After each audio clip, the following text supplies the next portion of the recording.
연애를 하다 보면 크고 작은 갈등이 생겨요. 하지만 싸움이 반복이 되고 또 지치고 결국 관계가 멀어질 수도 있어요. 그렇다면 어떻게 하면 좀 덜 싸우고 현명하게 갈등을 해결할 수 있을까요? 연애 싸움 지겹다면 바로 사용 가능한 갈등 해결법 3가지 알려드릴게요.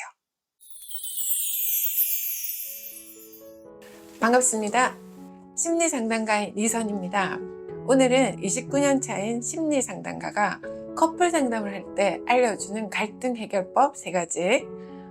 연애는 좋지만 싸움 때문에 지치신 분들, 현명한 갈등 해결법, 커플 간의 갈등을 주제로 오늘 얘기를 나눠볼까 합니다. 피디님, 질문 있으실까요? 왜 싸우는지 모르고 자꾸 부딪힐 때가 있어요. 이럴 때 어떻게 하면 좀 덜 싸우는지에 대한 팁을 주실 수 있을까요? 저는 커플 이제 상담을 오시는 분들한테 알려드리는 좀 지침 3가지 규칙을 조금 오늘 말씀을 드릴까 해요. 간단하지만 아주 요긴하게 사용이 가능하니까 한번 해보시기 바래요. 자, 첫 번째. 한 사람이 얘기할 때 상대방의 끝까지 말씀을 끝까지 한번 들어보시라. 절대 중간에 개입은 안 된다. 그중에 말 끊기. 이거 안 되는 거. 반박하지 않기. 제가 사실 요럴 경우에는 좀 저지를 할 수 있다고 좀 엎어도 놓기도 해요. 둘째는 나중에 관계를 좀 생각하셔서라도 과격한 말이나 행동을 좀 자제를 하셔라 라는 말씀을 드립니다. 세 번째는 제가 할 일인데요. 이게 제가 잘 중재를 해 드리겠다고 말씀을 드려요. 이 조율자, 중재자의 필요성입니다. 이건 조금 어렵긴 한데 각각 상대방에 대한 말을 하는 거를 좀 번역기를 한번 돌려봐라 라는 말로 표현을 하고 싶어요.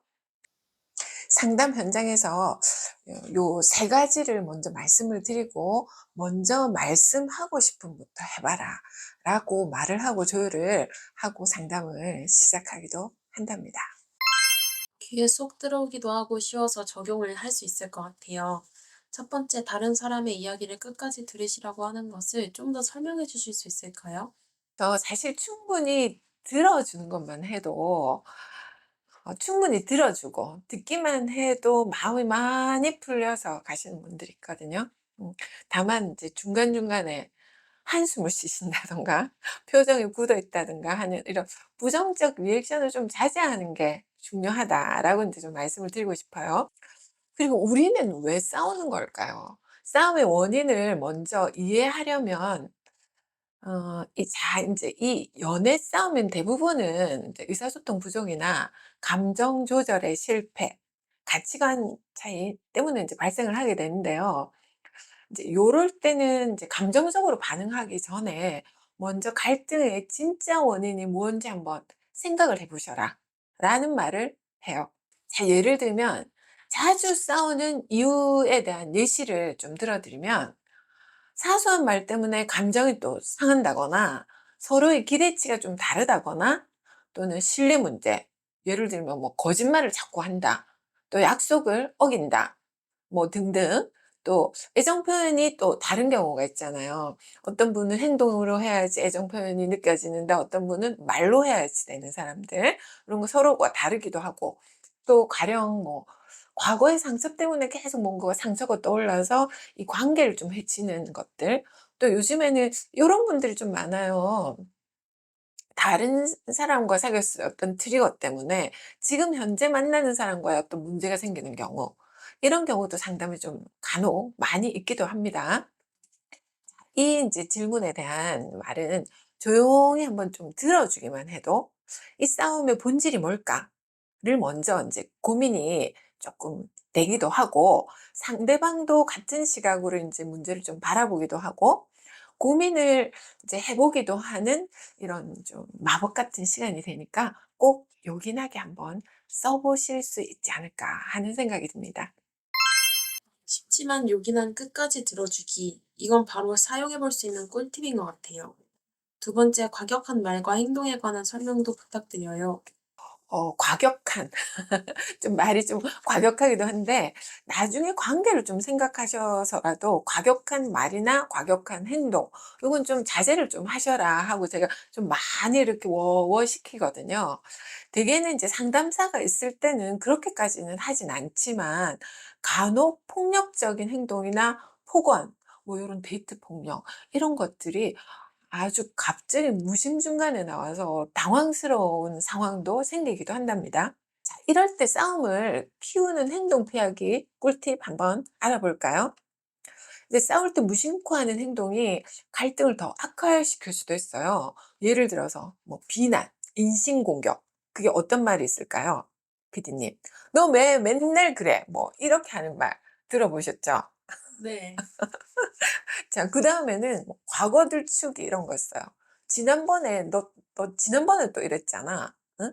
너는 그랬잖아." 뭐 이렇게 말하는 거 많이 들어보셨죠? 네. 그다음에 침묵, 무시하기.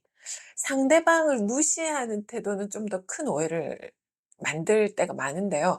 어떤 분은 남자분들 같은 경우는 특히나 '아 내가 말을 안 하고 대답을 안 해야지 안 싸우겠다.'라고 생각하시는 분들이 있거든요. 근데 절대로 달라요. 여자분들 말을 해서 풀어야 되시는 분들이 너무 많거든요. 이럴 땐 오히려 화를 게이지가 좀 더 증폭이 되기도 해요. 자, 그다음에는 일방적인 해결을 뭐 좀 강조하거나 강요하는 분들이 있거든요. "이렇게 해야 돼. 꼭 그래야 돼." 뭐 요런 방법들 요런 것들이 좀 있기도 하죠. 그럼 해결할 수 있는 팁이 어떤 게 있을까요? 그렇죠. 인제 설명은 해 드렸는데 해결이 중요할 것 같아요. 이제 요럴 때는 좀 감정을 좀 컴 다운 시켜서 좀 조절하고 침착하게 한번 말해 보는 거. 그리고 싸움 중에도 우리라는 팀 요거 좀 잊지 않았으면 좋겠어요. 음. 대답이 좀 됐을까요? 네. 우리는 팀이라는 파트너십이 있다면 감정을 조금 더 잘 조절하고 침착하게 말할 수 있겠다는 마음이 들어요. 마지막으로 해주고 싶은 말씀이 있다면 어떤 것이 있을까요? 상담가가 할 일인데요.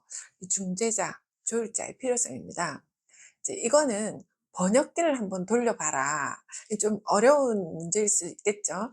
번역기를 조금 돌려서 상대가 얘기하는 거를 내가 좀 잘 알아듣는 거라는 걸로 표현을 하고 싶어요.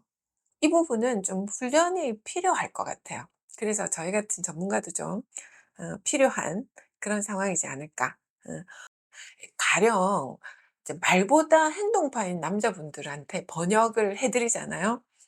뭐 가령 뭐 이렇게 부부 상담이나 커플 상담을 할 때 내가 원하는 말이 아니라 이상한 다른 말이 많이 나올 때가 있거든요. 그럴 때 제가 뒤에 가서 "선생님 이런 말을 하고 싶으셨죠?"라고 이제 번역기를 달아 드릴 때가 있는데요.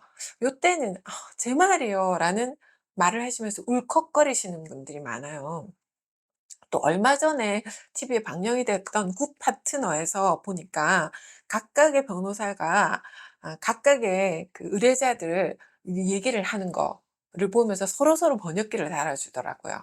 인제 요게 인제 '우리 전문가가 할 일이 아닐까.' 하는 생각이 드는데 그 남자 PD님 같은 경우에는 그런 경우가 있지 않았을까요? 어떠세요? 많이 있었죠. 그쵸.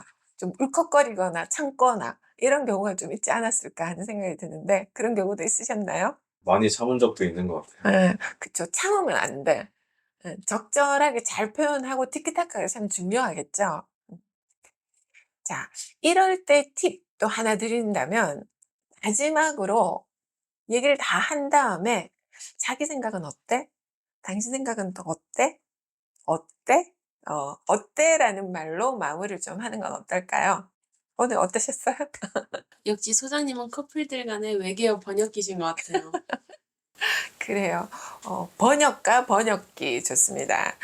그런 걸 좀 해 드릴 수 있으면 좋겠다는 생각이 들고요. 오늘은 여러분의 마음 건강, 자녀를 잘 키우는 채널 선희쌤의 마음동행 심리 상담으로 만나 뵈었습니다. 좀 더 유익한 정보를 드릴 수 있도록 노력하겠습니다. 감사합니다.